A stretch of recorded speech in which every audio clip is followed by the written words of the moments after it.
رمضان آ رہا ہے گناہوں کی بخشش کے لیے. اس مہینہ میں بھوکے پیاسے رہنے کا نام روزہ نہیں ہے. روزہ اس چیز کا نام ہے کہ انسان صرف اللہ سے اجر چاہے. جب وہ اللہ سے اجر چاہتا ہے تو اس کو یہ نہیں کہنا چاہیے آج تو روزہ بہت لگ رہا ہے, آج تو بہت پیاس لگ رہی ہے, آج تو روزہ بہت لمبا ہو گیا, آج تو میں بہت تھک گئی ہوں.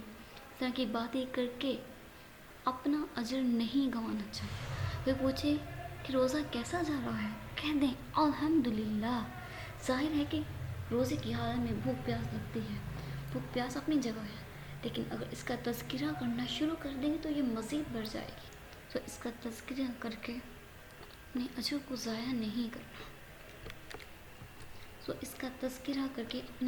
ضائع نہیں کرنا.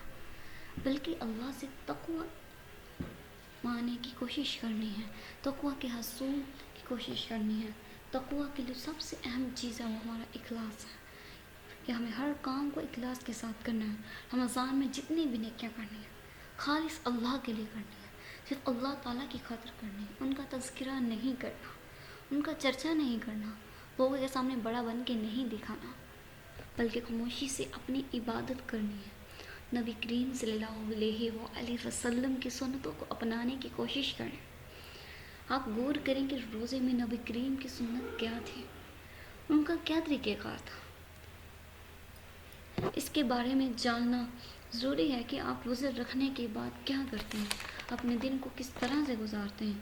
ہم جب روزہ رکھتے ہیں تو ہم کیا سوچتے ہیں, ہم جب روزہ رکھتے تو ہم سوچتے ہیں کہ سو کر روزہ گزار لیں گے, ہم کوئی پروگرام دیکھ لیں گے, اسکرین پر وقت گزار دیں گے. یہ صرف بھوک پیاس کاٹنا روزہ نہیں ہے. اس کا اصل مقصد کیا ہے؟ اصل مقصد اس کا یہ ہے کہ انسان اس بھوک پیاس کو برداشت کرتے ہوئے اچھے اچھے کاموں میں مزید آگے بڑھے, حتیٰ کہ دل میں جو کھٹک ہے, جو کھٹکنے والی چیزیں ہیں ان کو بھی چھوڑ دے. روزے کے حال میں آپ کو یہ محسوس ہو کہ یہ کام مناسب نہیں ہے, کاموں کو سوٹ نہیں کرتا, تو اس کام کو کرنے سے گریز کریں. مثلاً اسکرین کھولیں تو کوئی ایسی چیز نہ دیکھیں جس کو دیکھنا حرام قرار دیا گیا ہے. مثلاً کسی مرد تو عورت کا ستر دیکھنا حرام ہے. یہ آنکھوں کا زنا ہے. شیطان انسان کو برائی کے راستے پر چلانے کے لیے بہت سے جال بچاتا ہے.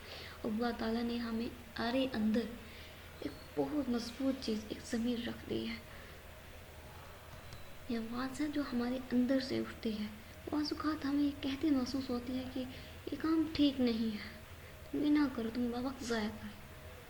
ہم وہ کہتے ہیں ہم تو اچھی چیزیں دیکھ رہے ہیں, لیکن بھائی جو رمضان ہے تو یہ وہ اسکرین پر بیٹھنے کا نام نہیں ہے.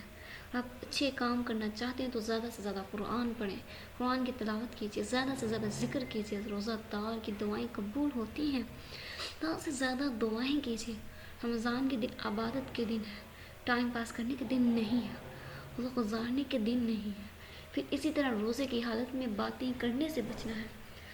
بہت زیادہ فون کال, سوشلائزنگ, ادھر ادھر جانا, دوستوں میں بیٹھ کے گپ شپ لگانا, یہ سب مناسب نہیں ہے.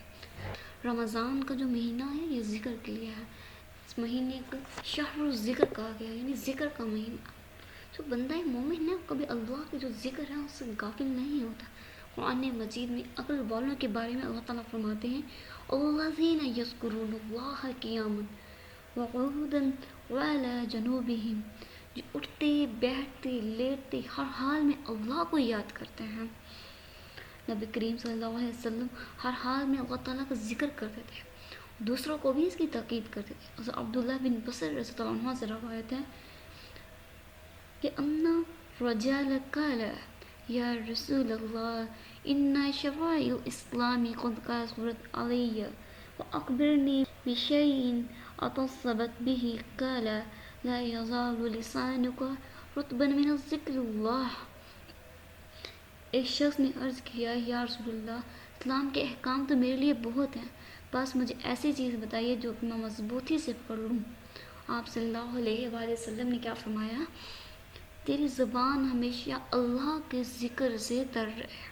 ابو ہریرہ سے روایت ہے کہ صلی اللہ علیہ وسلم نے فرمایا جس نے ایک دن میں 100 مرتبہ یہ کہا لا الہ الا اللہ وحدہ لا شریک لہ لہ الملک ولہ الحمد وہو علی کل شیء قدیر, تو اس کو 10 غلام آزاد کرنے کا ثواب دیا جائے گا کتنے غلام؟ 10 غلام، اور اس کے لیے 100 نیکیاں لکھی جائیں گی، اس کی 100 برائیاں معاف ہو جائیں گی۔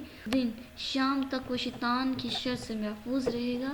روزے قیامت اس سے افضل عمل لانے والا کوئی نہ ہوگا مگر وہ شخص جس نے اس سے زیادہ بار یہی عمل کیا ہو، اور جس نے دن میں 100 مرتبہ کہا سبحان اللہ و بحمدہ، تو اس کی خطائیں معاف کر دی جائیں گی، خواہ وہ سمندر کی جھاگ کے برابر ہی کیوں نہ ہو۔ رمضان مبارک میں جو سب سے بڑی اور اہم چیز ہے وہ ہے عبادت۔ لوگ زیادہ تر مل بیٹھ جاتے ہیں، کھانے پینے کا دور چل جاتا ہے، گپ شپ کا دور شروع ہو جاتا ہے، تو ان سب چیزوں سے رمضان مبارک میں ہم نے پرہیز کرنا ہے۔ رمضان میں ہمارا جو فوکس ہے وہ ہماری عبادت کی طرف ہونا چاہیے۔ نبی کریم صلی اللہ علیہ وسلم کثرت سے کلام سے منع کیا، فائدے کی بات کی جائے، کوئی بات کرنی ہے تو وہ کریں جو فائدے کی ہو، ورنہ خاموشی اختیار کریں۔ خاص طور پر لوگ باتوں سے بچا جائیں، یعنی وہ باتیں جو بے معنی ہوں، بے مقصد ہوں۔ فرمایا روزہ صرف کھانا پینا چھوڑ دینے کا نام نہیں ہے، مگر روزہ تو لغو، ہر بے فائدہ بات، بےہودہ بات، کام اور جنسی خواہشات پر مبنی حرکات و کلام سے بچنے کا نام ہے۔ لہٰذا کوئی تمہیں گالی دے تو یا حالت کی بات کرے تو کہہ دو میں تو روزے دار ہوں، یعنی لڑائی میں جواباً لڑائی نہیں کرنی بلکہ یہ کہنا ہے میں تو روزے سے ہوں، تو اس طرح دوسرے کو بھی یاد آ جاتا ہے اور بھی لڑنا جھگڑنا چھوڑ دے گا۔ سخت کلامی جو انسان کے اخلاق کے منافی ہو اس سے بھی بچنا چاہیے۔ صلی اللہ علیہ وسلم نے فرمایا جس نے جھوٹی باتیں اور جھوٹ کو نہ چھوڑا، نظر رکھ کے اللہ تعالیٰ کو اس کا کھانا پینا چھوڑنے کا کوئی ضرورت نہیں ہے۔ اللہ تعالیٰ کہ جو رمضان ہے اس کی آمد کا ایک مقصد ہے، رمضان کے روزے ہم پر فرض ہیں، اس کے پیچھے کوئی مقصد ہے، وہ کیا ہے؟ اپنے ذات کو بہتر بنانا ہے، اپنے اس کو سیلف کو امپروو کرنا ہے۔ رمضان کا جو مہینہ ہے ہمارے پاس کہا جاتا ہے کہ رمضان سال کے تمام مہینوں میں سب سے زیادہ افضل ہے۔ رمضان المبارک میں قرآن مجید سورہ اکرم صلی اللہ علیہ وسلم پر نازل ہوا۔ اس مہینے میں جو قرآن مجید لوح محفوظ سے بیت العزت میں اتارا گیا۔ رمضان کے دنوں میں روزہ رکھنا اور راتوں کا قیام بخشش کا باعث ہے، انسان کے مغفرت کا باعث ہے۔ اسی ماہ میں وہ مبارک رات لیلۃ القدر ہے جو کہ ہزاروں مہینوں سے بہتر ہے۔ اسی ماہ میں ہر رات میں اللہ تعالیٰ لوگوں کو جہنم سے آزاد فرماتا ہے۔ حالانکہ شروع ہوتے ہی جنت کے دروازے کھولے جاتے ہیں، جہنم کے دروازے بند کر دیے جاتے ہیں، شیاطین قید کر دیے جاتے ہیں۔ اس ماہ میں تقوی، اخلاص، ہدایت، صبر، انسانی ہمدردی، تزکیہ نفس سے اعلیٰ اقدار حاصل ہوتی ہیں۔ رمضان قرب الہی کے حصول کا مہینہ ہے۔ سب سے جو اہم چیز ہے قرب الہی، اللہ کا قرب۔ جس انسان کے بس اللہ کا قرب ہو، رحمت ہو، اسے کیا چاہیے؟ رمضان روحانی، جسمانی، ذہنی و قلبی صحت حاصل کرنے کا مہینہ ہے، لہٰذا رمضان کی آمد پر خوش ہو جائیں، اللہ کا شکر ادا کریں، اس کی ہر گھڑی کو قیمتی سمجھیں۔ اسکانہ رمضان فتحت ابواب الرحمن، صلی اللہ علیہ وسلم نے فرمایا جب رمضان کا مہینہ آتا ہے تو رحمت کے جو دروازے ہیں کھول دیے جاتے ہیں۔